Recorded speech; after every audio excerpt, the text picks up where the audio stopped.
15 मई 2026 chief justice of India Surya Kant Bharat के unemployed युवाओं को कॉकरोचेस और साथ ही में सोसाइटी के पैरासाइट के नाम से कंपेयर करते हैं। So many this kind of characters in past. Really sorry if I have hurt you, Lord. There are already parasites in society. You attack you people, you attack the system. There are youngsters like cockroaches. They don't get any employment. और यही बात 30 साल के अभिजीत दीपके को बुरी लग जाती है और फिर वो 16 मई 2026 को इंस्टाग्राम पे एक अकाउंट लॉन्च करते हैं जिसका नाम होता है cockroach Janata party. Cockroach Janta Party. The Cockroach Janta Party. Cockroach Janata party. Cockroach Janta Party. और आखिर क्या ये पार्टी एक रेवोल्यूशन ला सकती है भारत जैसे देश में और या फिर ये एक नाटक बन के रह जाएगा? आइए जानते हैं आज की इस वीडियो में। कॉकरोच जनता पार्टी। कई लोगों ने कहा कि अरे इससे बचकर रहिए, ये टीम भी है आम आदमी पार्टी के। और बात कॉकरोच जनता पार्टी की, जस्टिस की टिप्पणी और देखते ही देखते एक नया दल खड़ा हो गया। आज की स्थिति यह है कि इंस्टाग्राम पर बीजेपी से भी बड़ी पार्टी बन गई है कॉकरोच पार्टी। जय हिंद दोस्तों। कॉकरोच जनता पार्टी जो कि एक इंडियन सैटिरिकल पॉलिटिकल मूवमेंट है जहां इस पार्टी के लीडर या फिर फाउंडर भी कह सकते हैं वो है अभिजीत दीपके। अभिजीत ने अपनी graduation degree as journalism Pune में की थी और फिर वो अपनी हायर एजुकेशन लेने के लिए यूएसए चले गए थे और अभी करंटली में अभिजीत अपनी मास्टर्स यूएसए की बॉस्टन यूनिवर्सिटी में कर रहे हैं। लेकिन दोस्तों जहां अभिजीत एक पॉलिटिकल कम्युनिकेशन स्ट्रेटेजिस्ट भी रह चुके हैं जिसका काम होता है कि वो पर्सन लोगों के लिए पॉलिटिकल ओपिनियन शेप कर सके। जहां 2020 से 2023 तक अभिजीत आम आदमी पार्टी में सोशल मीडिया टीम में वॉलंटियर रह चुके हैं और जब 2020 में दिल्ली असेंबली इलेक्शंस हुए थे जिसमें अरविंद केजरीवाल की जीत हुई थी उसमें Abhijit meme based digital campaign, online post और साथ ही में यूथ को इंगेज करने का काम कर रहे थे। दोस्तों जहां अभिजीत इस पार्टी को यूएसए के बॉस्टन से ऑपरेट कर रहे हैं वहीं इस पार्टी के बनते ही 2 दिनों के अंदर इस पार्टी के ऑफिशियल अकाउंट पर 4 से 5 मिलियन फॉलोअर्स जुड़ जाते हैं और वहीं उसके 2 दिनों बाद इस पार्टी के ऑफिशियल अकाउंट पर लगभग 9.3 मिलियन फॉलोअर्स जुड़ जाते हैं जिसने बीजेपी के ऑफिशियल अकाउंट को भी पीछे छोड़ दिया था। और वहीं दोस्तों उसके अगले दिन यानी 21 मई 2026 को इस पार्टी के ऑफिशियल अकाउंट पर 18 मिलियन फॉलोअर्स जुड़ जाते हैं जिसने कांग्रेस जैसी पार्टी के ऑफिशियल अकाउंट को भी पीछे पछाड़ दिया था। लेकिन दोस्तों 21 मई 2026 को ही इस पार्टी के ऑफिशियल अकाउंट को इंडिया में ब्लॉक कर दिया जाता है जहां कुछ ऑथराइज्ड इंडियन एंटिटीज के द्वारा स्ट्रिक्ट लीगल डिमांड कर दी जाती है और वही बैन होने के कुछ ही घंटों बाद अभिजीत एक और अकाउंट को लॉन्च करते हैं जिसमें कैप्शन लिखते हैं कि तुमको क्या लगा कि तुम हमसे पीछे छुड़ा लोगे, हा कॉकरोच इज बैक। और दोस्तों अपनी नई पार्टी का नाम रखते हैं कॉकरोच इज बैक। दोस्तों जहाँ इस पार्टी का कहना है कि अगर कोई व्यक्ति अनएम्प्लॉयड हो या फिर वो व्यक्ति फिजिकली आलसी हो या फिर वो व्यक्ति मिनिमम 11 घंटे तक फोन चलाए तो वो व्यक्ति इस पार्टी में जुड़ सकता है।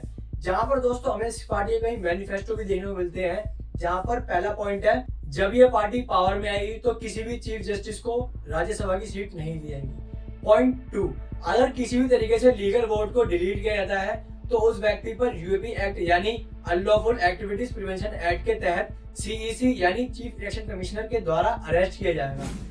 लेकिन दोस्तों इसमें एक बहुत ही गलत बात देखने को मिलती है कि लीगल वोट डिलीट करने वाले व्यक्ति पर सीधा यूएपी एक्ट को इम्प्लीमेंट कर दिया जाए क्योंकि दोस्तों ये एक्ट मोस्टली टेररिस्ट के लिए यूज किया जाता है यानी उस व्यक्ति को सीधा 3rd डिग्री टॉर्चर या फिर मौत की सजा दी जा सकती है। लेकिन इसके बजाय हम representation of the public act, Indian penal code और साथ ही में कुछ क्रिमिनल लॉज जैसे भारतीय न्याय संहिता को भी इम्प्लीमेंट कर सकते हैं। अब बात करते हैं पॉइंट 3 की जहां पर अभी के टाइम पे हमारे पार्लियामेंट में औरतों के लिए 33% सीट रिजर्व है वहीं उसको बढ़ाकर 50% कर दिया जाए। लेकिन दोस्तों आखिर में बात यही आती है कि क्या ये कॉकरोच जनता पार्टी भारत जैसे देश में रिवॉल्यूशन ला सकती है या फिर नहीं। मध्य प्रदेश के युवाओं अब सिस्टम को बताएंगे कॉकरोच क्या होते हैं।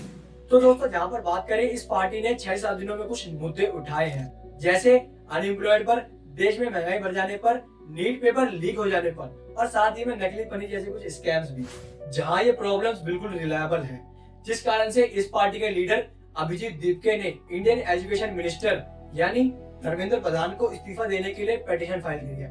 जहां पर दोस्तों शॉकिंग बात तो ये है कि लगभग 13,000 से ज्यादा लोगों ने पिटीशन फाइल की। दोस्तों इस पार्टी का मेन मोटिव ये है कि देश में सभी पॉलिटिकल पार्टीज का अस्तित्व हटा दिया जाए। लेकिन दोस्तों शायद ये पॉलिटिकल पार्टी ये नहीं जानती कि हमारा देश इन करप्ट या फिर बेईमान पॉलिटिकल लीडर से नहीं चलता, बल्कि चलता है हमारे देश के सर्वेंट से, या फिर मैं कहूँ ईमानदार सर्वेंट से चलता है। क्योंकि कोई नेता ग्राउंड लेवल पर जाकर उस प्रॉब्लम को देखने नहीं जाता और शायद वो जाना भी नहीं चाहता, लेकिन एक ईमानदार सर्वेंट में ताकत होती है कि वो ग्राउंड लेवल पर जाकर उस प्रॉब्लम को खत्म कर सके। भले ही वो बड़े से बड़ा इंस्पेक्टर या फिर कमिश्नर हो या फिर छोटी से छोटी पोजीशन वाला हवलदार, भले ही वो स्कूल में पढ़ाने वाला टीचर हो या फिर उसी स्कूल में सफाई करने वाला क्लीनर, भले ही वो कोई स्पेशलिस्ट सर्जन हो या फिर उसी हॉस्पिटल में काम करने वाला नर्स या फिर कंपाउंडर, भले ही वो बैंक में काम करने वाला एमडी या फिर उसी बैंक में काम करने वाला मामूली एम्प्लॉय हो, भले ही वो बड़े से बड़ा इन्फ्लुएंसर हो या फिर मेरी तरह एक आम कंटेंट क्रिएटर।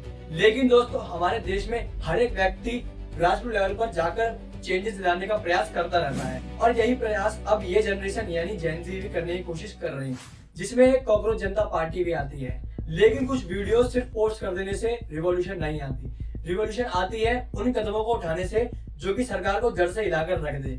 जैसा कि हमारे भारत के महान क्रांतिकारी शहीद आजाद भगत सिंह जी का कहना था, क्रांति की तलवार विचारों की तेज शान पर होती है। जहां भगत सिंह अत्याचार, दमन से आजादी, इक्वालिटी, फार्मर्स और वर्कर्स के लिए अधिकार, सभी धर्मों को समान मानना और तर्क और प्रमाण के आधार पर सोचने की क्षमता पर विश्वास किया करते थे, वहीं कॉकरोच जनता पार्टी इन सभी प्रमाणों में से किसी एक प्रमाण तक को फॉलो नहीं करती। और दोस्तों, मान लीजिए अगर ये पार्टी सत्ता में आ गई तो क्या 18 के 18 मिलियन फॉलोअर्स पार्लियामेंट के मेंबर बन जाएंगे?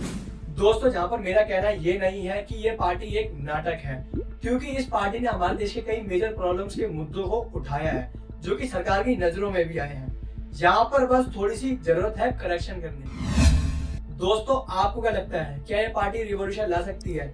कमेंट्स में अपने ओपिनियन शेयर करें और अगर आप इस पार्टी के हित में हैं तो कमेंट में कॉकरोच इमोजी शेयर करें, अगर आप इस पार्टी के हित में नहीं है यानी इस पार्टी के खिलाफ है तो कमेंट में जय हिंद शेयर करें।